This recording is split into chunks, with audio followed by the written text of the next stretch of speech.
ایک دفعہ کا ذکر ہے کہ ایک لڑکی تھی جس کا نام مینا تھا۔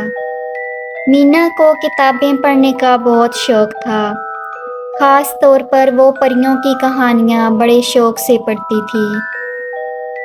ایک دن جب وہ اسکول سے واپس آ رہی تھی تو راستے میں اس نے ایک بڑھیا کو دیکھا جو پریشان لگ رہی تھی۔ جب مینا نے ان سے احوال پوچھا تو انہوں نے بتایا کہ کچھ خاص موتی یہاں گر گئے ہیں جو سفید رنگ کے ہیں اور تعداد میں 11 ہیں۔ بینائی کمزور ہونے کی وجہ سے مجھے مل نہیں رہے۔ مینا نے ان کی مدد کرنے کی ٹھان لی۔ کافی کوشش کے بعد اس نے سارے موتی ڈھونڈ کر بڑھیا کو دے دیے اور پھر اپنے گھر کے راستے پر چل پڑی۔ سارے راستے وہ ان موتیوں کے بارے میں سوچتی گئی۔ اتنے خوبصورت اور چمکیلے، خاصے قیمتی معلوم ہوتے تھے، تبھی تو بڑھیا پریشان تھی۔ رات کے کھانے کے بعد تھوڑی دیر گھر کی چھت پر ٹہلنا اس کا معمول تھا۔ آج کافی خوبصورت موسم تھا، بالکل صاف شفاف، دلکش سا۔ چاند آسمان پر چمک رہا تھا، ہر جانب چاندنی کی کرنیں پھیلی ہوئی تھیں، ہوا چل رہی تھی۔ اچانک ایک طرف سے بہت پیاری سی خوشبو آنے لگی۔ دور سے ایک روشنی کا ہالہ قریب آنے لگا۔ آہستہ آہستہ منظر صاف ہو رہا تھا۔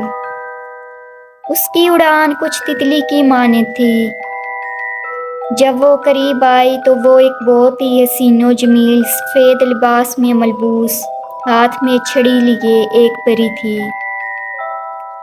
مینا تھوڑی سی پریشان ہو گئی، لیکن پری نے اسے حوصلہ دیا کہ وہ اس کے احسان کا بدلہ چکانے آئی ہے۔ پری نے اسے بتایا کہ اسکول کے بعد اس نے جس بڑھیا کی مدد کی تھی اصل میں وہ خود ہی تھی۔ اس نے بتایا کہ سب مجھے چاند پری کہتے ہیں۔ جو موتی تم نے مجھے ڈھونڈ کر دیے تھے اصل میں وہ میری چھڑی کے تھے جو شیطانی قوتوں سے لڑتے ہوئے ٹوٹ گئی تھی۔ اس کے ٹوٹتے ہی میرے جسم کی طاقت ختم ہو گئی تھی اور میں بوڑھی نظر آنے لگی۔ لیکن وہ موتی جس جگہ گرے تھے وہ تمہارے اسکول کے پاس کی جگہ تھی جہاں تمہارے جیسی نیک دل لڑکی نے میری مدد کی۔ میں تمہاری کوئی بھی خواہش پوری کروں گی۔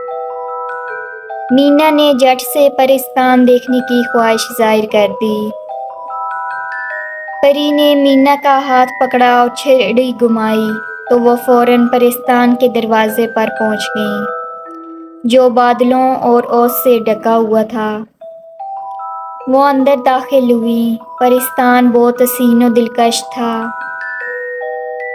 لال، نیلے، پیلے، سنہرے اور گلابی ہر رنگ کے پروں والی پریاں وہاں موجود تھیں۔ چاند پری کی شان سب سے الگ تھی۔ ہر رنگ کے پھولوں سے لدی ڈالیاں، ہر رنگ کے پھولوں سے چھپی پہاڑیاں، ہوا میں رقص کرتی پریاں تھیں۔ اس کے ساتھ ہی چاند پری نے ایک شاندار دعوت کا انتظام کیا جس میں سب پریاں شامل تھیں۔ کھانے میں شہد، مختلف قسم کے جوس، پھل، مٹھائیاں پیش کی گئیں۔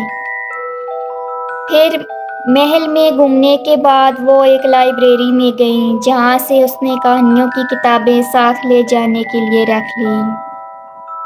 اب واپس جانے کا وقت آ گیا تھا۔ مینا سب پریوں سے ملی اور چاند پری سے اجازت چاہی۔ چاند پری نے پھر چھڑی گھمائی اور مینا واپس اپنے گھر میں موجود تھی۔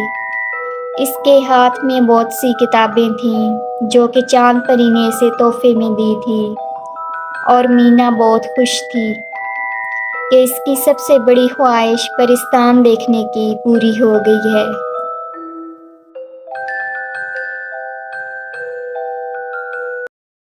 Subscribe my channel and press the bell icon for princess and fairy tales.